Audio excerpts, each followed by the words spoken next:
გამარჯობა, მოგესალმებით ყველას, მე ვარ ბექა პატურაშვილი, ეს არის Redline და თავში ვეგეტყვით იმას, რომ ეს ეპიზოდი იქნება აბსოლუტურად განსხვავებული და გამორჩეული ყველა სხვა წინა ეპიზოდისგან და გირჩევთ უბრალოდ რომ ამ ვიდეოს უყუროთ ბოლომდე. გარკვეული პაუზა მქონდა და ახლობებით 10 დღეა ახალი ვიდეო არ ამიტვირთავს ჩემს YouTube არხზე, მაგრამ მგონია რომ ეს ინტერვიუ, რომელიც ახლა უნდა შემოგთავაზოთ, იქნება ძალიან კარგი კომპენსაცია აი ამ პაუზის და ასევე იმედი მაქვს რომ გამოიწვევს ჩართულობას, გამოიწვევს დისკუსიას და ძალიან ბევრ რამეს დაგანახებთ სხვანაირად რუსეთის შესახებ.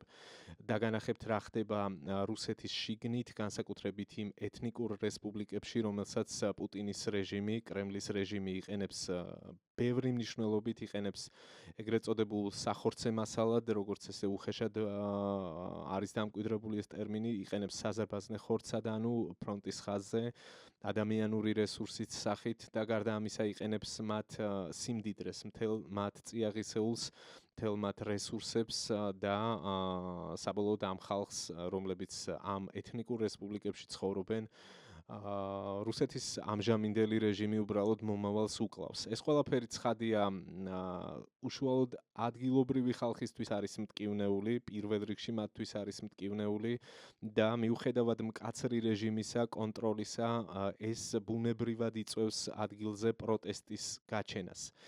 როცა ვამბობ რომ ეს ინტერვიუ და ეს ეპიზოდი იქნება გამორჩეული, ამას ვამბობ პირველ რიგში იქიდან გამომდინარე, რომ თავად რესპონდენტი არის ძალიან საინტერესო. ჩემთვის მასთან საუბარი იყო უაღრესად საინტერესო, მომეცა შესაძლებლობა გასაუბრების, როდესაც გავიგე თუ ვინ იყო და საიდან იყო წარმოშობით და რას აკეთებდა. უამრავი კითხვა გამიჩნდა და განსაკუთრებით გამიხარდა, რომ საშუალება მქონდა ჩამეწერა ინტერვიუ და ეს ყველაფერი თქვენთვისაც გამეზიარებინა. მოკლედ, უნდა წარმოგიდგინოთ ლეილა ლატიპოვა, რომელიც არის ჟურნალისტი, ამავდროულად არის პოლიტიკის მკვლევარი და მიმომხილველი. ის არის რუსეთის ფედერაციიდან, თუმცა ამავდროულად ასეთ შეგვიძლია ვთქვათ, რომ ის საერთოდ არ არის რუსეთიდან.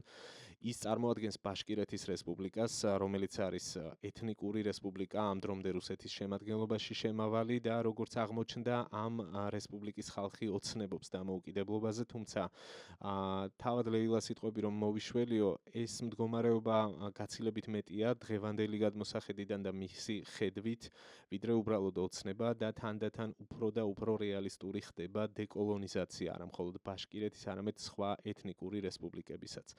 დამატებით ამ რესპონდენტზე უნდა გითხრათ ის, რომ ის ბაშკირეთში არ ცხოვრობს, არის ემიგრაციაში, პირველ რიგში თავისი უსაფრთხოებიდან გამომდინარე, თავისი საქმიანობიდან გამომდინარე, თუმცა არის ძალიან აქტიური.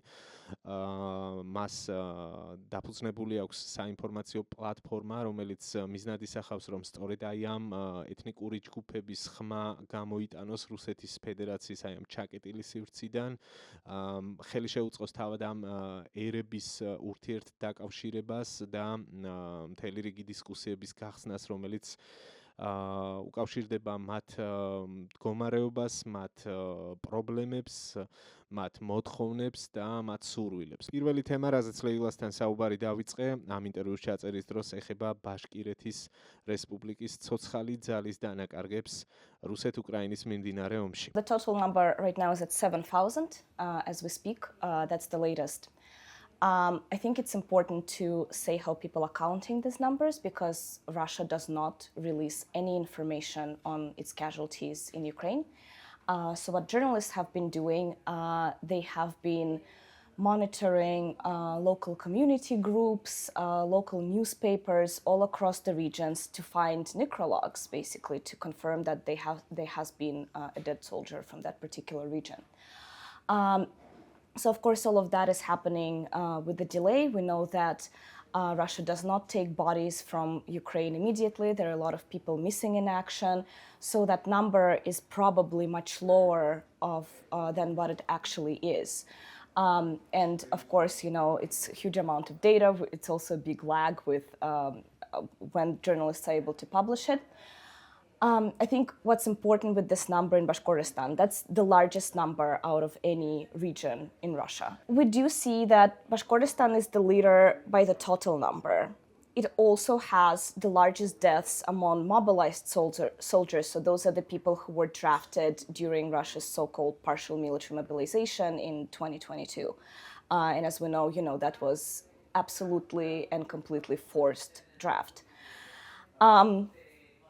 Bashkortostan also, we have brilliant researcher from Buryatia. Her name is Maria Vyushkova, and she does a more detailed analysis. So she usually looks at the proportion of deaths relative to the population of the republic, which is a more important number because it shows you how many men, compared to the population of that little or large republic, were actually drafted.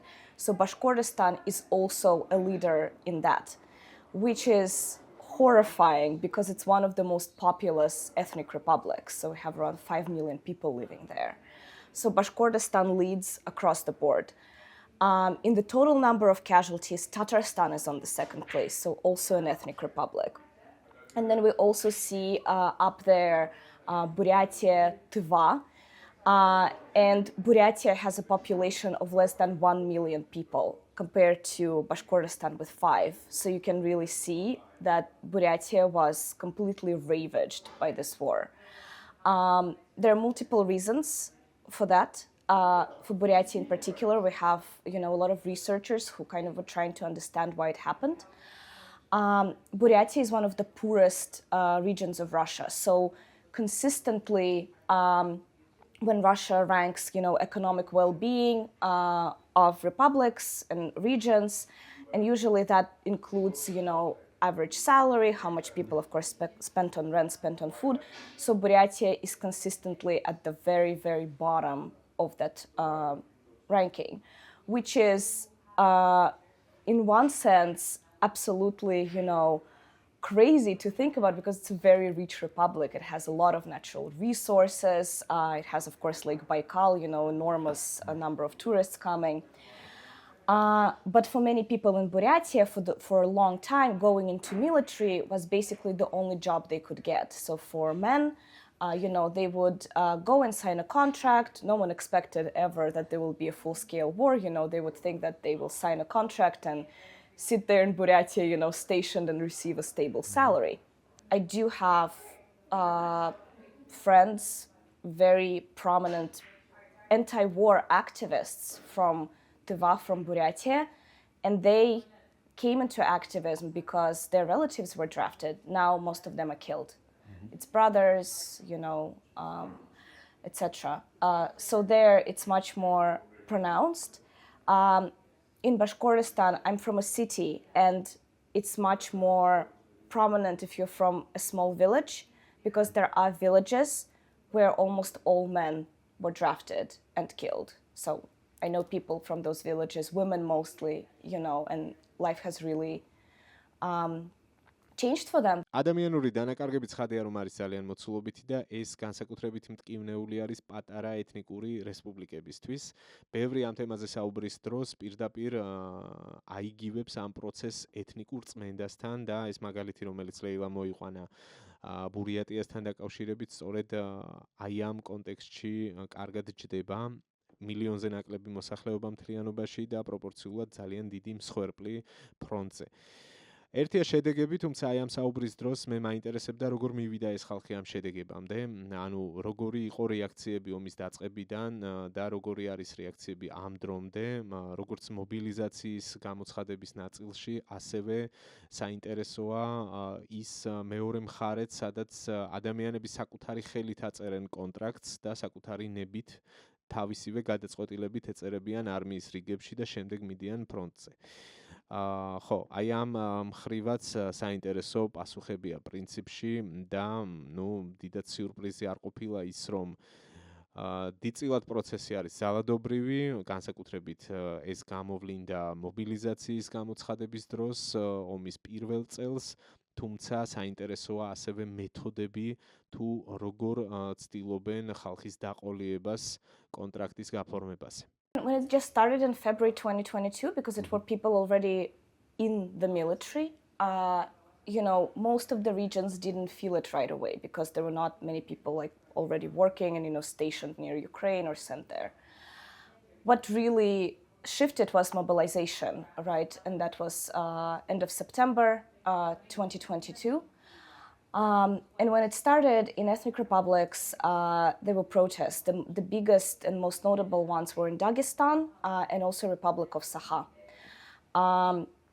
And it was, of course, women. In Dagestan, they would come and block highways, basically trying to prevent authorities from coming in and taking the men away. In Sakha, Yakutia, in the capital Yakutsk, also women, 500 women came out on the main street. And by then, Russia already prohibited calling the war. There were all sorts of censorship in place. But those women, what they did, they came out and they sang songs in Sakha language, traditional songs, because, Russian police cannot understand it. It was this act of resistance. A lot of them were arrested, detained, and unfortunately it didn't help. Still, a lot of men in Sakha were drafted. And I think Russia, was very cruel and very ingenious at the same time, because it didn't go into the cities at first. It went into villages, where people don't have access to lawyers. A lot of them, in my native Bashkortostan, they do not speak Russian well. So they would come often at night and just break in, take the men out of the house, and that was it. And I think back then, especially for most people living in the villages, they just accepted it as reality, because what can you do? Yeah, what else? It's a big state, and you're here. A lot of them didn't even know that, what Russia was doing in many cases was illegal. A lot of those men, they were sick, not eligible for draft, etc. But all the lawyers, even who handled those cases, they're based, in Moscow, in big cities, and you can't find anyone if you live in a small village in Bashkortostan, for example. I think protests really died down, but also Russia changed its tactics. After this mobilization wave, Russia really switched on targeting poorer people, and the signing the contract became kind of the key way of attracting people to war. And we've seen, since the mobilization, a lot of regions increasing the contract payments to unimaginable numbers. Some would offer as much as 5 million rubles, so that's 5,000 euros, just for signing the contract. And an average salary, for example, in Bashkortostan is 40,000 a month. So it's unimaginable, sum for many people. And, they would, especially, if they live in a poor village, they have kids to feed. We've heard a lot from men, this rhetoric that, they know they're going to die. And they're saying, I will sign it, I will go and die, but at least my kids will get an apartment. Russia now also has this preferential admission to universities for children of soldiers. So yeah, they basically were like, at least my, children will live a good life, but my life is a misery anyway, so I will go. And we saw a lot of that. But then at some point, those people who were willing, to die for money, they also started drying out. And what we see right now, and what we've seen for the past year in particular, year and a half, is Russia using, again, illegal methods. They mostly target men who, received a parking fine or the speeding ticket on the road, or a person who, stole bread, from a supermarket. They will bring those people to their court hearing, and we see some evidence that judges often work with lawyers that the government assigns, and they offer that person a deal, being like, we will write this offense off, you will not receive any, criminal or hooliganism record if you sign a contract, then it's fine. If you don't sign a contract, we will find other offenses, you will go to jail. So a lot of people, they choose to sign a contract, Under pressure. Yeah. It's that we've also seen in Republic of Sakha in particular, a public campaign where they offer homeless people to sign the military contract. And they call it a way to life, even though we know it's a way to death. And they pay those people. A lot of these people don't have documents in order. They do everything for them just to send them to the front line. So and then of course we've seen prisoners fighting for Russia in Ukraine, but we also see now those numbers are lower because most prisoners who are willing to go and die, they're already dead. It's no longer an option to draft those people.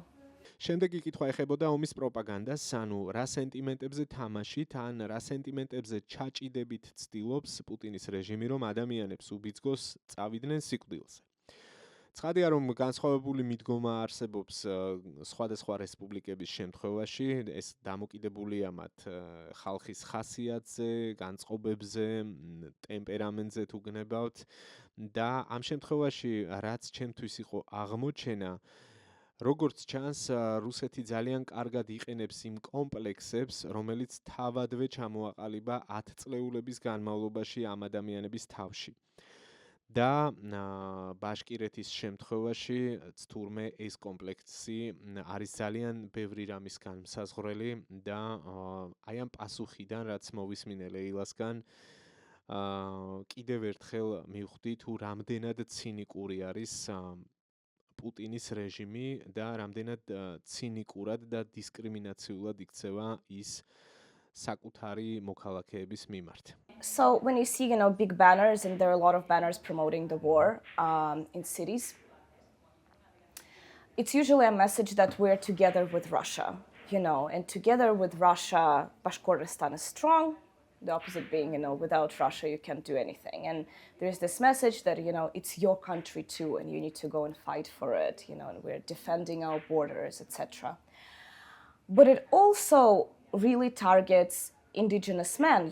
There is, and that's true across all ethnic republics, there is always this kind of message that if you go into the army, you will be as good as Russian men, because without that, you're less, you're not good enough, you're not manly enough because you're not Russian.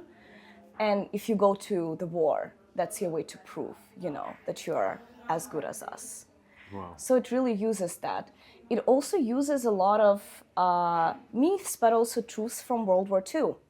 Because, Bashkortostan had several Bashkir units fighting for the Soviet Union in World War II. So in many advertisements, they reference that, being that Bashkir soldiers, historically, they're so important, they're so great. So kind of go, and prove that you're a real Bashkort. Yeah, the hierarchy, yeah. And that always existed, right? I think, it existed in Soviet Union, where Russians were on top, everyone else was below, and it exists in Russia today. It definitely exists. And I think, it's even stronger for people who live in republics or, in regions where Russians are the majority. Mm-hmm. In Bashkortostan, it's 30% Russian population. The rest are Tatars and Bashkirs. So I guess it's slightly less pronounced because Russians usually live in bigger cities. So there are a lot of Bashkirs who never kind of come into contact with the Russian world. But it's much stronger, for example, in Buryatia, where Russians are the majority. And Buryats historically, were discriminated against, were kind of different, not enough. So there it really worked for them. There are a lot of men who actually say, I joined the military, to be... The real... Yeah, wow. The real man. Yeah, like Russian ones. აი ამგვარი დამოკიდებულებების და ტოტალური ჩაგვრის ფონზე, თან რაც უფრო იწელება ომი და მძიმდება დანაკარგები და ეს წნეხი, სულ უფრო და უფრო მეტი ადამიანი საუბრობს დეკოლონიზაციაზე, როგორც აღმოჩნდა და ზოგი ამას აკეთებს ხმამაღლა, ზოგი ამას აკეთებს დაფარულად. სხვათა შორის ეს სიტყვა თავად დეკოლონიზაცია იყო პირველი რაც რამაც ჩემი ყურადღება მიიქცია, როდესაც ვნახე ეს ადამიანი, ის სულ სხვა ხალხს ესაუბრებოდა და ახსენებდა რუსეთს და ახსენებდა დეკოლონიზაციას. აი აქედან დაიწყო პრინციპში ჩემი დაინტერესება და შემდგომ მასთან კომუნიკაცია და როდესაც ინტერვიუს წერდი ეგ ეპიზოდი გავახსენე. და კითხვა დაუსვი ამ თემაზე, რომ ეს რაღაც ემიგრაციაში მყოფი ადამიანის ოცნებაა უბრალოდ მისი სურვილი თუ ეს რეალისტურად ესახება განსაკუთრებით იმ ხალხს, რომელიც ახლა რჩება თუნდაც ბაშკირეთში და განაგრძობს იქ ცხოვრებას. I think it's definitely way more than a dream, because since the war started, we've always, there have always been very amazing, indigenous activists, creators, like in Bashkortostan and Tatarstan elsewhere. But when the war started, and I think for most ethnic minorities, indigenous people in Russia, the attack on Ukraine really resonated because Russia immediately started dehumanizing Ukrainians, right? Saying that Ukrainian language does not exist, Ukrainians do not exist as a nation, it's all made up. And that's what we've been hearing, for centuries. So for many of us, we really saw kind of reflection, of what Russia has been doing to us. And, then republics were affected by mobilization, and that also brought a lot of people into activism.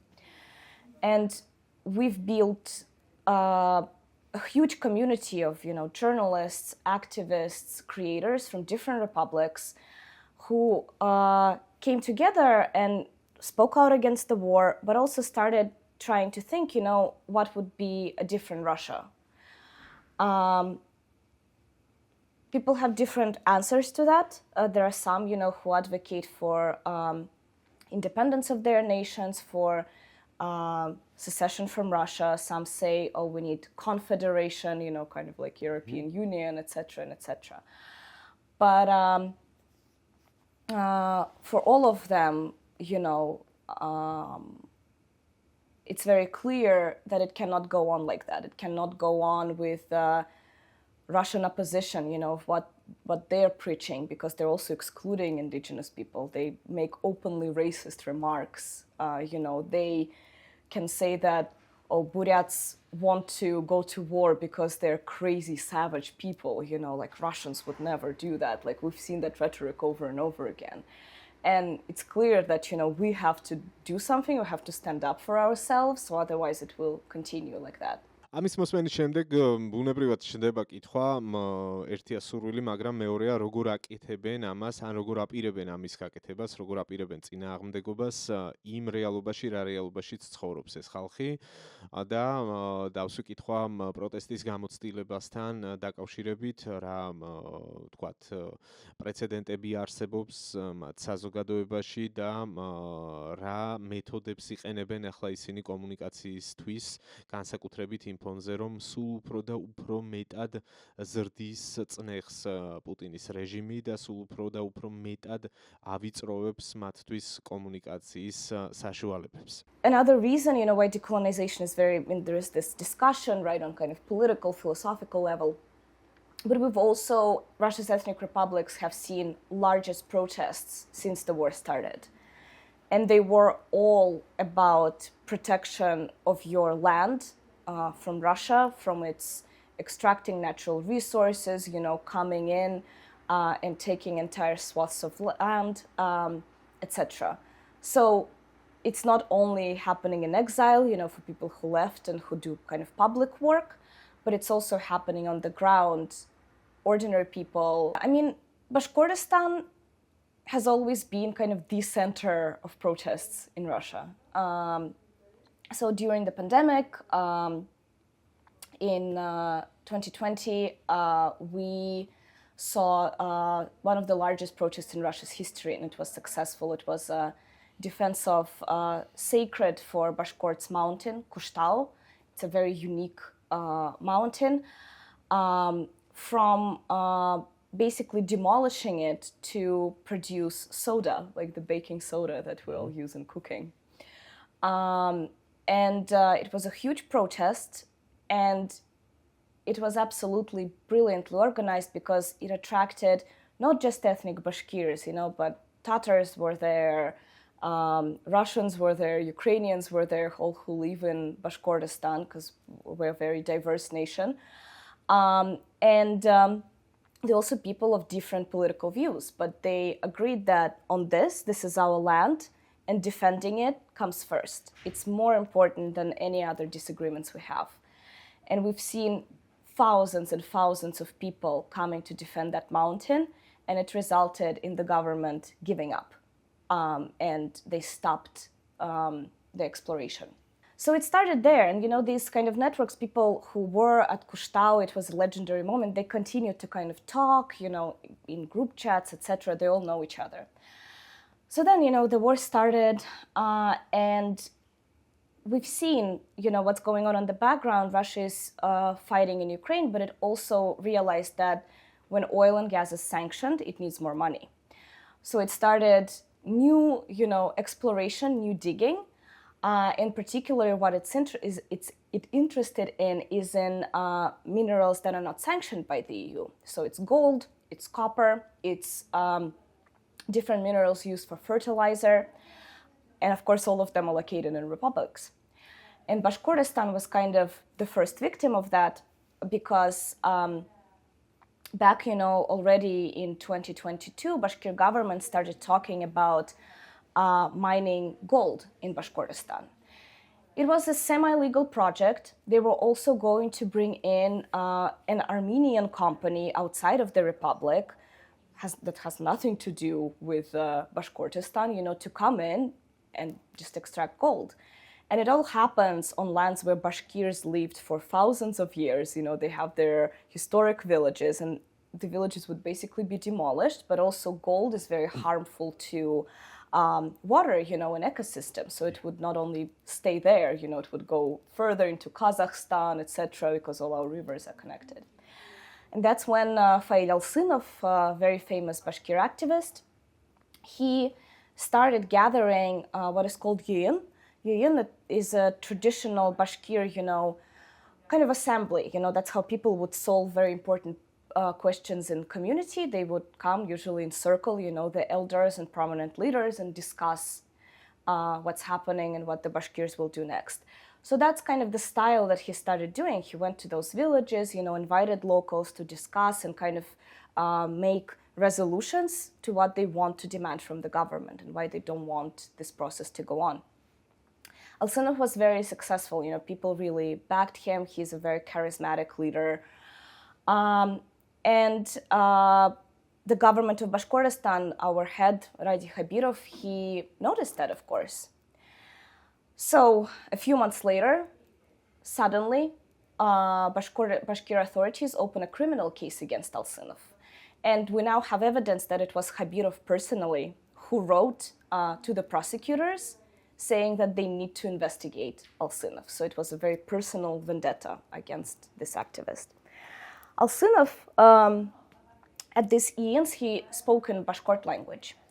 So Bashkir authorities basically accused him, of using ethnic slurs against Armenians. And they attached a fake translation of his speech, which we know independent experts verified that that's not what he said, accusing him of, inciting interethnic hatred. Alsynov, in that speech, he used the term Qara Khalaq, which means the black people. And the authorities said, oh, that's how he calls Armenians. In fact, what Alsynov was saying, he called Bashkorts the black people because he was saying in Bashkir that phrase means, simple people, like people who work with the earth, so our hands, turn black, from working with earth. So he was saying, in his speech that, oh, we are the black people, people of this earth, everyone else can live, but this is our land, and we're connected with it physically, so we need to stay on it and defend it because no one else will do that. So the case against Alsynov was dragging on for several months, and then he was jailed. And on that final hearing, when he was supposed to be taken to jail, 15,000 people traveled to Baymak. It's very south of Bashkortostan. It's far from the capital. A lot of people drove 8-10 hours to get to that hearing. So 15,000 came there to express support for him and demand that he would not be jailed, because people, again, Bashkirs, Tatars, there were even ethnic Russians there, they consider him their true leader. That protest was very brutally suppressed, of course. Police, was trying to provoke people. It was deep winter, now winters are very cold and we have a lot of snow, so they would throw snowballs at protesters to, claim that it was the protesters who were inciting violence. Each other. Yeah. And they would we have this footage, when policemen would attack women. And then women, would turn and slap those huge dudes, how they're all equipped. And based on that, they have built criminal cases saying that it's, a policeman was beat up by a woman, like a 65-year-old against that guy. So in the few days after the protest, particularly days and nights, because Russian police loves doing things at night, they've arrested over 80 people in Baimak in particular. All of them are ethnic Bashkirs. So that's the largest arrest, the largest political case that ever happened in Russia. All of these 80 people are on trial. A lot of them have been jailed, received 6 years in prison. 2 of the protesters who were detained that day, they died. One, we have evidence, was severely beaten by the police. He didn't even make it to the police station because they beat him up in the way. He died in a police wagon. The other man, he was older than 60. He committed suicide. But in his death note, he said, I don't want to go to jail because my family, will have to support me, find a lawyer. I would rather die than put my family through that. Silence people, to make them scared, because everyone in Bashkortostan knows that people still willing to protest. And that's to make them scared, also to force them not to talk to each other. Because these are 80 people, but then also we have evidence that it probably was over 100 who also received fines for attending the protest. And we know that, police would kind of track them down. They would infiltrate community groups where people kind of gathered and coordinated protests, and they would find people literally by addresses and go, and so yeah, it's to instill fear. And I think that that's the fascinating thing, because the authorities did not achieve their goal. They did not stop people from talking, from openly discussing. We now have another protest brewing because now the government decided to mine copper. People are not happy. There were also arrests connected to that protest, but they were like, okay, we can't go on the street. We will, write petitions every day, pressure the government in any other way, etc., and etc. But we also see that, even online, and we see that in my project in From the Republics, we of course post a lot about Bashkortostan, and people go on Instagram and Telegram, and they discuss very openly, what they don't like, how their rights are being violated, etc., and etc. Russia is doing everything to prevent that. We've seen even over the past weeks that Russia already blocked calling on WhatsApp and Telegram, and those are the most popular messengers across the country. Russia has also started blocking ability to send texts on WhatsApp and Telegram, and that's because that's the most popular means of communication, particularly Telegram. That's how people get a lot of news. But of course, I think that doesn't stop people. We see that a lot of people clearly use VPN. A lot of those discussions happen on Instagram. From the Republics, for example, it's the most popular platform. That's where we get millions of views from Bashkortostan. People go, they discuss, etc. როდესაც ამ ინტერვიუს ჩაწერა დავიწყე, თავისთავად მქონდა მოლოდინი, რომ ბევრ სიახლეს გავიგებდი, რაღაც ახალ დეტალებს დავიჭერდი, რაღაც პარალელებსაც გავავლებდი სხვადასხვა სიტუაციებთან, მაგრამ რა და მზია ამაღლობელის მსგავს საქმეს თუ წავაწყდებოდი და ამგვარ პარალელს თუ დავიჭერდი, ამის მოლოდინი ნამდვილად არ მქონია და ძალიან გამაოცა, მოკლედ ამ ამბავმა. ალბათ თქვენც მოხდათ ეგ მონაკვეთი თვალში, სადაც ის საუბრობს ბაშკირეთში გამართულ პროტესტზე, ქალზე, რომლის პროვოცირება მოახდინა პოლიციელმა, შემდეგ ამ ქალმა სილა გააწნა და მის მიმართ აღიძრა საქმე. მოკლედ ასეთი დამთხოვებიც ხდება, თუ კი შეიძლება რომ ამას დავარქვათ უბრალოდ დამთხოვა. ეს თავად გადაწყვიტეთ, შეგიძლიათ გამოხატოთ საკუთარი მოსაზრებები კომენტარებში, რა თქმა უნდა. ამ ხალხისთვის კი ეს არის უკვე კარგად ნაცნობი გამოცდილება, რომელსაც აგროვებენ და არა მხოლოდ შიდა საზოგადოებრივ წრეებში განიხილავენ, ანუ კონკრეტული რესპუბლიკების შიგნით ან ამ რესპუბლიკებიდან ემიგრაციაში წასულ ჯგუფებში, არამედ ხდება სხვადასხვა რესპუბლიკების დონეზე ამ ტიპის ცოდნის და გამოცდილების გაზიარება. შემდეგი კითხვა ლეილასთან ეხებოდა სწორედ აი ამგვარ კომუნიკაციას. ცდილობენ თუ არა ისინი რომ შექმნან ერთგვარი პლატფორმა სხვადასხვა რესპუბლიკების წარმომადგენელი ჯგუფებისთვის და აღმოჩნდა რომ დიახ ეს მართლაც ასე არის, ისინი ძალიან ბევრს მუშაობენ რომ ერთმანეთს დაუკავშირდნენ და გაცვალონ ინფორმაცია, გაცვალონ გამოცდილება, სად რა როგორ მუშაობს და ამ პროცესში ცხადია ბევრ საერთოს პოულობენ. ხო, საკმაოდ დამაფიქრებელი პროცესი ხდება და რაც მნიშვნელოვანია, ეს არის ერთგვარი გარღვევა. თავად ლეილა აღნიშნავს, რომ ეს პრინციპში ისტორიაში პირველად ხდება, იქიდან გამომდინარე, რომ ამ დრომდე მთელი ისტორიის განმავლობაში რუსეთი ცდილობდა ამ ერების, ამ ეთნიკური ჯგუფების ერთმანეთისგან განცალკევებას, იზოლირებას, იმისთვის, რომ მათ რაიმე კვეთა არ ქონოდათ ამ პოლიტიკური დისკუსიების დროს და შემთხვევით რაიმე ერთობლივი ან მსგავსი ცდუნებები არ გასჩენოდათ დამოუკიდებლობასთან და თავისუფლებასთან დაკავშირებით. როგორც ჩანს, ეს პროცესი ახლა არის ერთგვარი გარღვევა და ძალიან საინტერესოა. ის რაზეც ამ მონაკვეთში გვიყვება ლეილა ლატიპოვა. A lot of that is happening on social media of people from different republics. That's how they learn, what happened somewhere. So we've seen fascinating cases, They have the most recent protest in a republic was in the Republic of Altai. That's in southern Siberia.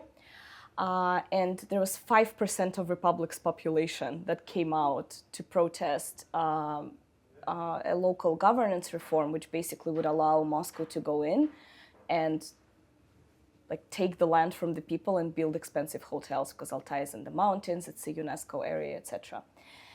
So we saw a lot of people, when those Altai protests happened, people from Bashkortostan saw it and they started writing, comments being yes, go, we've been through this, we know what's happening, etc.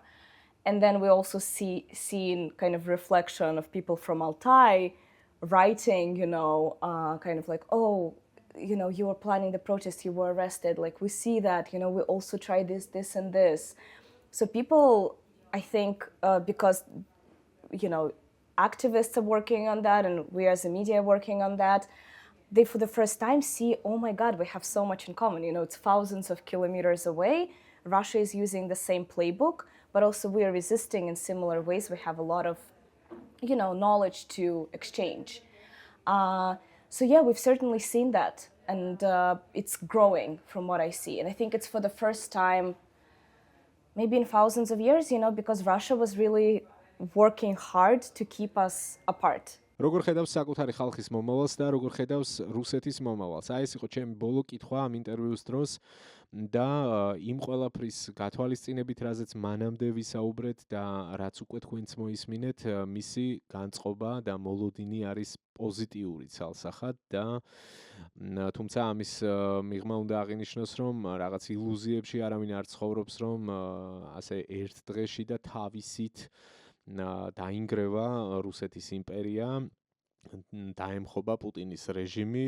ისინი აანალიზებენ, რომ წინ არის შესაძლოა სულაც გრძელი გზა, მაგრამ უკვე მკაფიოდ ხედავენ შედეგს და ამ შედეგზე ხმამაღლა საუბრობდა ჩვენი რესპონდენტი და აქვე ამ ნაწილში შევეხეთ გარე აქტორებს, ვინ შეიძლება და რა ტიპის გავლენა შეიძლება მოახდინოს აი ამ ხალხის დასახმარებლად და ამ პროცესის ხელშეწყობისთვის, რაც გულისხმობს მისივე სიტყვებით რომ თქვათ ამ რესპუბლიკების დეკოლონიზაციას. I think when the war just started, it was still, I'm a political scientist by training, so I always try to be kind of realistic, very analytical, etc. And I think for a lot of us, it was hard to imagine that our republics would one day become independent. We're kind of so used to living in that space.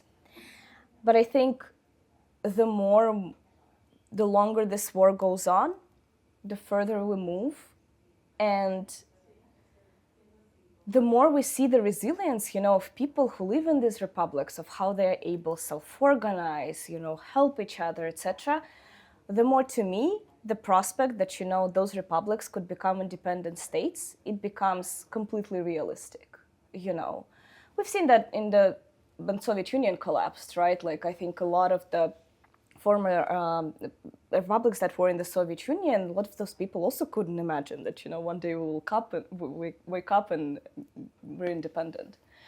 But we've had prerequisites of that, Tatarstan, that neighbors Bashkortostan, where my people, Tatars, a lot of them live, it declared independence in the 90s. It didn't happen because Russia started war in Chechnya and blackmailed Tatarstan and said, if you want us to bomb you, go away, secede. But so, the people were scared. So yeah, I think it's very much possible. I also think even if it's not full independence, Russia will not survive in the way it works right now. I think it should be like at least a confederate state, what we see in the EU, maybe like loosely connected. But I also think, particularly in Chechnya, which fought 2 wars for its right to be independent, and we have incredible, Chechen activists working, including in Europe, with European officials and PACE. I think Chechnya will definitely become independent. It has earned it. And we see that Kadyrov's regime, is not what it used to be. It's also showing cracks. I just don't think Russia in its current shape or form can or will exist.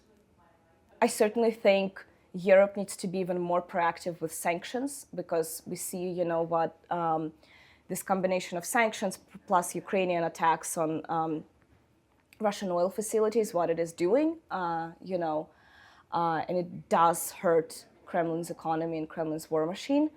But we also know that Russia is undertaking a lot of mining projects in republics right now.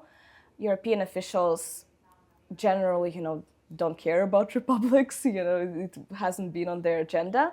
So Russia is able to make a lot of money off of that. So, I think if collective West is more proactive, if it cares more, it needs to engage also voices from republics, and that way Russia can, this imperial machine can really be stopped.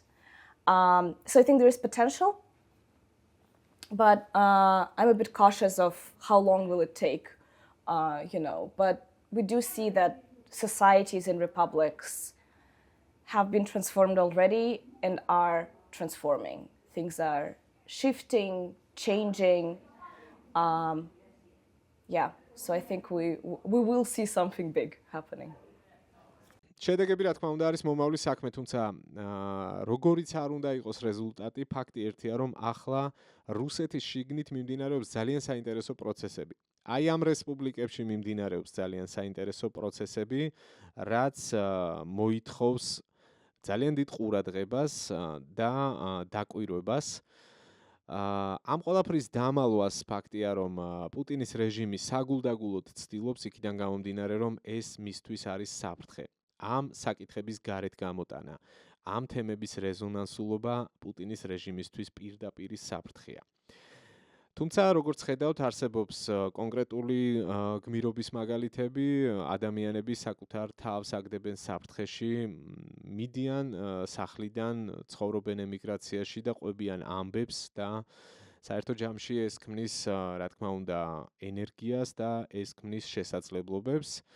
მე ძალიან გამიმართლა და ძალიან მიხარია, რომ მქონდა საშუალება მომესმინა ეს ყველაფერი ადამიანისგან, რომელიც უშუალოდ პირველ წყაროდან იღებს ინფორმაციას, მუდმივ კონტაქტია, ყოველდღიურ კონტაქტზე არის როგორც ბაშკირეთში შიდა საზოგადოებასთან და იქიდან იღებს ინფორმაციას, ასევე საკუთარი მედია პლატფორმის მეშვეობით ის კონტაქტზე არის სხვადასხვა რესპუბლიკებთან, მთელი რუსეთის მასშტაბით, ეთნიკურ ჯგუფებთან და ფლობს ინფორმაციას როგორც განწყობების, ასევე მოვლენების შესახებ. აქედან გამომდინარე, მგონია, რომ თქვენთვისაც, იმედია თქვენთვისაც საინტერესო იყო ეს ინტერვიუ თუ ასეა, არ დაგეზაროთ საკუთარი მოსაზრებების გამოხატვა კომენტარებში, არ დაგეზაროთ ლაიქის დასმა, თუ მოგეწონათ ეს ვიდეო და თუ არ ხართ არხის გამომწერები, გამოიწერეთ არხი, დამეხმარეთ აუდიტორიის ზრდაში. დავაკვირდეთ როგორ წავა პროცესი, დაუბრუნდები, რა თქმა უნდა, რუსეთ-უკრაინის ომის მიმოხილვებს და ელოდეთ შემდეგ ეპიზოდს დაგემშვიდობებით დროებით.